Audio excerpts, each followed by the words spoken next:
Anthony. And we are your local PA Realtors. Today we're inviting you into our home for Sunday dinner. We are going to be making Pasta Carbonara, and it pairs well with white wine, so we've already got our Pinot Grigio queued up. The recipe calls for a clove of crushed garlic. So you might be wondering, why are two PA Realtors cooking dinner in matching t-shirts?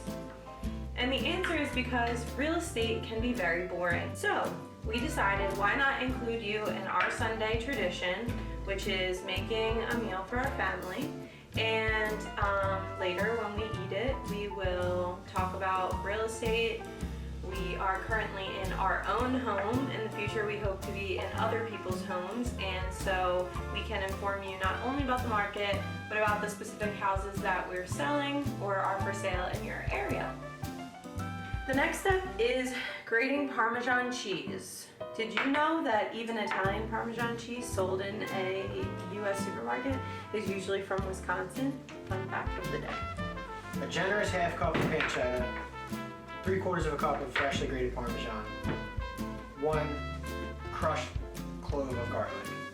And the next step is going to be not to use this. You have to take the pancetta, the garlic, and some single origin olive oil and pop it into that pan back there. We want to let the fat render off the pancetta, and then we want to keep it warm until we're actually ready to use it. All the while, that pot back there is boiling so that we can cook our spaghetti. So do you eat the pasta first or the bread first? Pasta. Sure. So what's going on in real estate?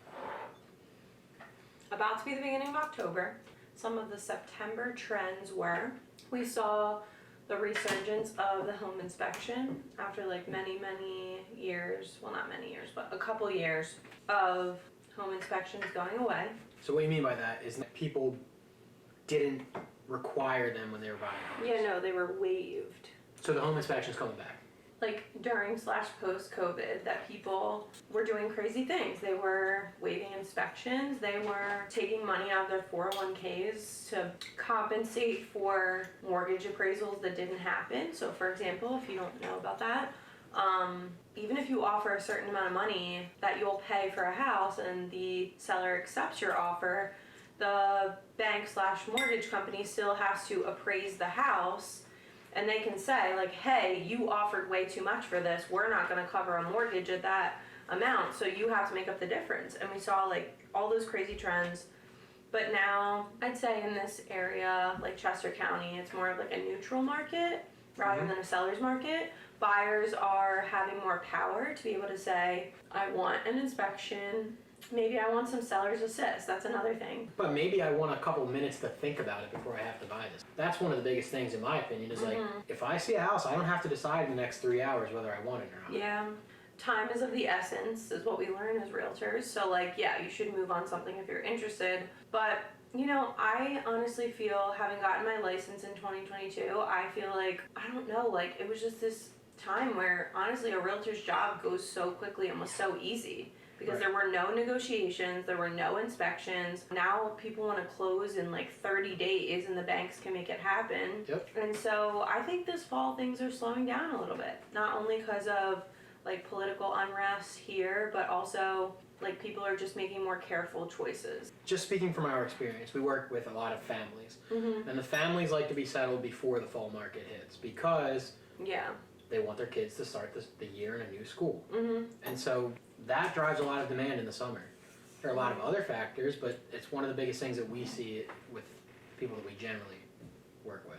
That not being an issue takes a little bit more of the competition out of the market for buyers. The inventory is a lot higher. A lot more people are putting their homes on the market, and we're seeing longer days on the market. You can see more things before you have to like really strike. Yeah, but a lot of that depends on pricing. So I made an Instagram video about this like a week ago. I just feel like there are some clients, some sellers that are still wanting their house to be priced as if it's 2021 or 2023 and it's 2025. So that's a really hard position to be in as an agent because it's not just the comparable sales or the comp report. Yeah. It's looking at where the market is now. And as Janet, our broker at Long & Foster, always says, your house is only worth what a willing and capable, meaning pre-approved buyer, is willing to pay today. Yep. So the other issue is like, is your house priced correctly? Because if it's still priced like it's 2023, you're right, it is going to sit. Well, it might sit for a while. And it's a really hard conversation to have with sellers because, you know, we've just been in this frenzy type market for a few years, and people are seeing like, oh, my neighbor got this, or my friend got this, or my cousin got, yeah, they may have, but listing your home at the given point that you're in things aren't the same. So changing the expectations of the sellers is kind of difficult. It's very delicate, and it's something that, you know, the market doesn't care about your emotion. Yeah. The market doesn't care about what you want to get. The market will give you what the market will give you, and unfortunately, you know, our job is to capitalize on exactly what that sweet spot is. Or it could sit, and then you're in a completely different financial position 6 months later. Yeah. We mentioned Long & Foster, which is the company that obviously we work for. In the news in the last few days, I mean, we've talked a little bit, you and I, about this Compass thing, but I think it's important to touch on that. Compass is another real estate company that has acquired Anywhere Real Estate. It has announced that it plans to. It plans this will not to. happen until second half of 2026. Right. So they're working to acquire Anywhere Real Estate, which includes some of your hometown brands like Century 21 or Sotheby's. Well, let's be clear about what that means. So, for example, we work for Long & Foster. You've seen the signs, whatever color they are. Right now they're blue, okay? And Long & Foster is a subsidiary of Berkshire Hathaway, owned by Home Services of America. Blah, blah, blah, blah, blah. It's like all these TikToks you see about like, did you know this company's owned by this company? But the reason why people are talking about Compass and what Anthony was just talking about Caldwell Banker, etc., is like, basically it's just a real estate company that owns other real estate companies that's being bought out by another real estate company. And, you know, I probably shouldn't say this on camera, but Compass lately has been kind of like the black sheep of the real estate business. Now, we know nothing. It's just based on what we hear. Yeah, but I mean, they're coming to play. They're buying one of the largest conglomerates in the real estate industry, and they're taking on a lot of their debt. They are poaching celebrity agents. Yeah, I mean, they just got like 2 of the Hiltons. High-level agents for high-level sales to show that they're serious in this market. Well, but do you know why I said that Compass is the black sheep?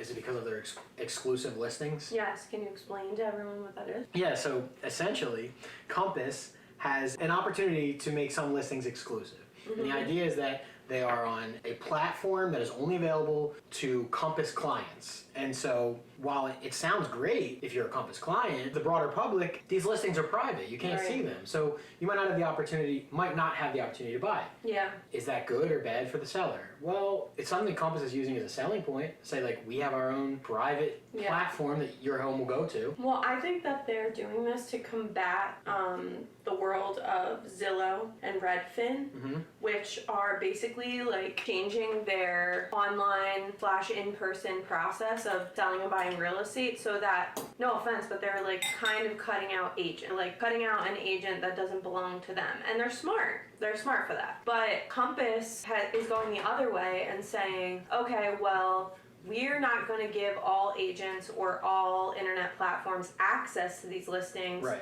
We are going to make everything exclusive, so you have to talk to the agent. Right. Now, this as an agent sounds great. Everyone should be running to work for Compass, right? But they do have like other parts of their seller/buyer agreement that like not everybody agrees with. And as we learned, the real estate company is really, you know, what goes specifically with that realtor, with your brand, with what you believe in. We're comfortable at Long & Foster. We like our broker. Yeah, I mean, one of the things that might come into play here that, you know, it remains to be seen, right? And how Compass would handle this transition, but your like local boutique companies who have always given you a personal and gentle hand in guiding you through this might become more commercial. Meaning like local real estate companies. Yeah, I mean, your like Sotheby's out here, or your... No, like you're down the street, like mom and pop. Right, yeah, I mean, if they're a part of the acquisition, of course.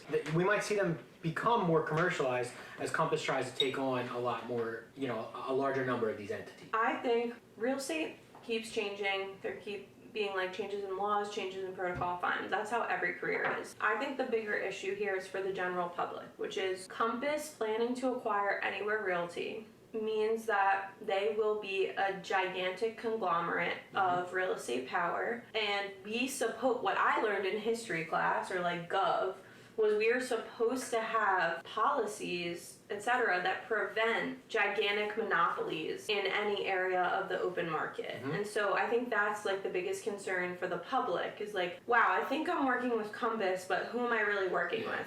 What are they trying to do here? Right. Really? And really, honestly, we always say this, so just to round out this part of the conversation, it comes down to the agent you're comfortable with. Yeah, really. If you love an agent, they work for Long & Foster, cool. If you love an agent, they work for Compass, also cool. But keeping yourself informed in this way is important because it's what's going on in the world of real estate if you're planning on buying or selling. I think the last most important thing, not only the cooking and us having you in our house today and talking real estate, is not just what the trends are showing in the market, not just what's going on in real estate, but also, you know, what would be going on in the area. In your hometown. Yeah, in your hometown. In our hometown. Yeah. So we currently live in a Westchester zip code, Unionville schools, like I said, split level, normal neighborhood. And of course, if you're looking for fall things to do, not too far, like between Westchester and Downtown, there's Highland Orchards. Yep. Or in my hometown, we got Linville Orchards. Yeah. If you want to sweat and get stung by bees, just go on. You know what? There's a charm to it. There really is. But yeah, so thanks for tuning in, for listening. We're not really sure completely what this is yet. We have a lot of big ideas. Yeah. But we wanted to basically give people who don't normally interact with us the chance to see our kitchen and watch us interact, do what we like to do, which is cook and eat and drink wine. Cheers to Sunday dinner. Yeah. Thanks for coming by.